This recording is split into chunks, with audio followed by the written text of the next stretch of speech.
De proefboerderij is een boerderij waar we onderzoek doen in de landbouw. En wat onderzoeken wij hier?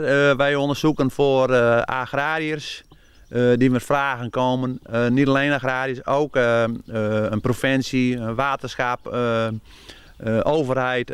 Ja, noem maar op eigenlijk. Alle vragen die in de landbouw voorkomen, kunnen ze bij ons neerleggen. En dan gaan wij proberen daar of een onderzoeksvoorstel of een opdracht van te maken. Of om te kijken, hoe kunnen wij die vraag beantwoorden? Of is die vraag te beantwoorden? Het project loopt nu al 9 jaar. Het is een heel interessant project. We kunnen veel meer doen dan dat wij met elkaar denken hier in de akkerbouw. En het zou heel mooi wezen dat zo'n project over 25 jaar nog bestond. Dat project dat heet stikstoftelen en dat moet je ook letterlijk zo opvatten.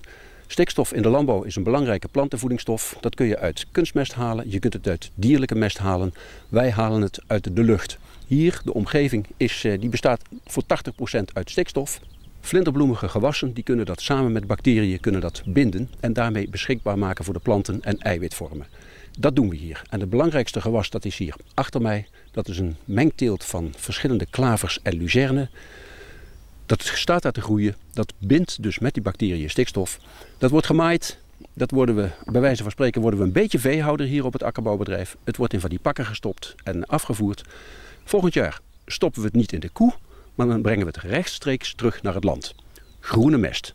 Hier gemaaid, volgend jaar op andere percelen uitgebracht. Dit principe van het zelf je eigen mest, groene mest creëren, zeker als je op de betere gronden zit, is inmiddels, we zijn hier 9 jaar met onderzoek bezig, is meer dan bewezen dat het gewoon kan. En inmiddels is er ook 1 teler in Flevoland die het ook daadwerkelijk opgepakt heeft. En dan hebben we het niet over 5 hectare zoals hier, maar over 90 hectare. Het stikstofprobleem zoals het nu in de krant staat is vooral een veehouderijkwestie. En speelt veel minder in de akkerbouw. Van de andere kant, ook de akkerbouw heeft een opgave. En dit is een mogelijkheid om dat stikstofprobleem ook een klein beetje te verminderen. Hier rechts van mij, dat is een mengteelt van tarwe en veldboon.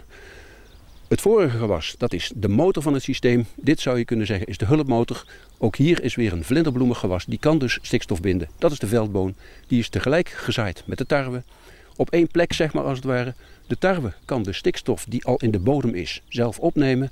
De vlinderbloemige bindt de stikstof uit de lucht. En samen is het super efficiënt. Ik hoop dat het nog jaren doorgaat, want het is een heel interessant onderwerp. Ja. En ook gewoon te zien wat voor voedingsstoffen zitten er allemaal in de producten en dat soort dingen.